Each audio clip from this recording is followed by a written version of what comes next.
ملک بھر میں ڈینگی بے قابو، اسپتال ڈینگی کے مریضوں سے بھرنے لگے۔ پنجاب میں ڈینگی سے متاثرہ مریضوں کی تعداد 4,500 سے زائد ہو گئی۔ فیصل آباد میں مزید 6 مریض داخل۔ خیبر پختونخوا میں 4,220 کیسز رپورٹ۔ کراچی میں متاثرہ افراد کی تعداد 3,600 سے تجاوز کر گئی۔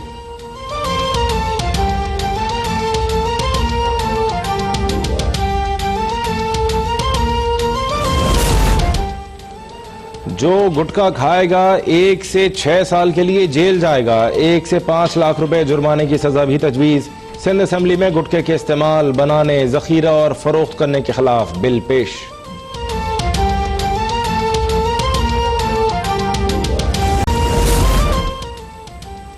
بالائی علاقوں میں سردی کی انٹری، وادی کالام کے پہاڑوں پر موسم سرما کی پہلی برف۔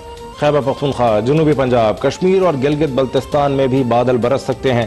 بلوچستان اور سندھ میں بھی بارش کا امکان۔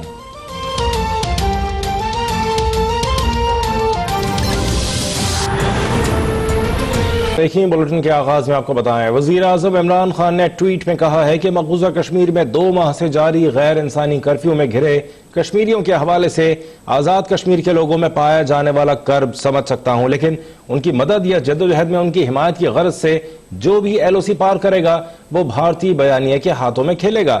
وہ بیانیہ جس کے ذریعے پاکستان پر اسلامی دہشت گردی کا الزام لگا کر ظالمانہ بھارتی قبضے کے خلاف اہل کشمیر کی جائز جدوجہد سے توجہ ہٹانے کی کوشش کی جاتی ہے۔ LOC پار کرنے سے بھارت کو مقبوضہ آبادی میں محصور لوگوں پر تشدد بڑھانے اور جنگ بندی لکیر کے اس پار حملہ کرنے کا جواز ملے گا۔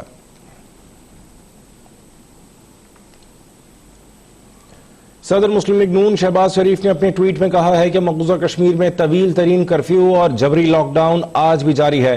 فسطائی مودی حکومت نے 80 لاکھ لوگوں کو قید کر رکھا ہے۔ اس سے زیادہ برا کیا ہو سکتا ہے؟ دنیا مظلوموں کی داد رسی کے لیے اپنی ذمہ داریاں بالکل ادا نہیں کر رہی۔ پاکستان کشمیریوں کے حقوق کے لیے اپنی آواز اٹھاتا رہے گا۔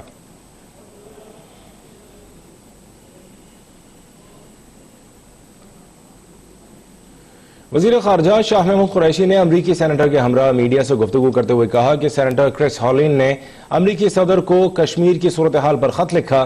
سینیٹر کرس بھارت سے پاکستان آ رہے ہیں لیکن بھارتی حکومت نے ان کو کشمیر جانے کی اجازت نہ دی۔ دیکھیے حسان شیخ کی رپورٹ۔ امریکی سینیٹر کرس ہالن وزیر خارجہ شاہ محمود قریشی کی خصوصی دعوت پر ملتان پہنچے اور حضرت بہاؤالدین ذکریہ ملتانی کے عرس کی تقریبات میں شرکت کے دوران میڈیا سے گفتگو کرتے ہوئے کہا کہ میں نے کشمیر کے مسئلے پر بھارتی حکام سے بات کی۔ سلامتی کونسل میں 54 سال بعد مسئلہ کشمیر زیر بحث آیا۔ کشمیر کے حوالے سے پاکستان کی سفارشات آگے بھیجوں گا۔ I look forward to visiting different parts of Pakistan over the next several days, including parts of Kashmir. وزیر خارجہ شاہ محمود قریشی نے امریکی سینیٹر کرس ہالن کو ملتان میں خوش آمدید کہا اور کہا کہ سینیٹر کرس بھارت سے پاکستان آ رہے ہیں لیکن ان کو بھی بھارتی حکومت نے کشمیر جانے کی اجازت نہ دی، لیکن ہم ایسا نہیں کریں گے۔ آخرکار مقبوضہ کشمیر میں ایسا کیا ہو رہا ہے جو بھارت نے اپنی اپوزیشن کو بھی کشمیر جانے کی اجازت نہ دی؟ What is there to hide that an elected senator was denied permission to visit? What is wrong on that side that the leader of the opposition in Rajya Sabha, Ghulam Nabi Azad, was denied entry? ایک سوال کے جواب میں امریکی senator نے کہا کہ قیام امن کے لیے پاکستان کا کردار قابل ستائش ہے۔ ہم چاہتے ہیں کہ صحافیوں اور سیاستدانوں کو مقبوضہ کشمیر جانے کی اجازت ہونی چاہیے اور اس حوالے سے بھارت پر دباؤ بھی ڈالا جائے گا۔ کیمرامین طارق چودھری کے ساتھ حسان شیخ، ملتان اب تک۔ حریت رہنما یاسین ملک کی اہلیہ مشال ملک کا کہنا ہے کہ آزادی کشمیر کی منزل بہت مشکل اور کٹھن ہے۔ پاکستان جس طرح مظلوم کشمیریوں کا ساتھ دے رہا ہے اسے تاریخ میں لکھا جائے گا۔ وہ فیڈریشن ہاؤس میں تاجروں اور صنعتکاروں سے خطاب کر رہی تھی۔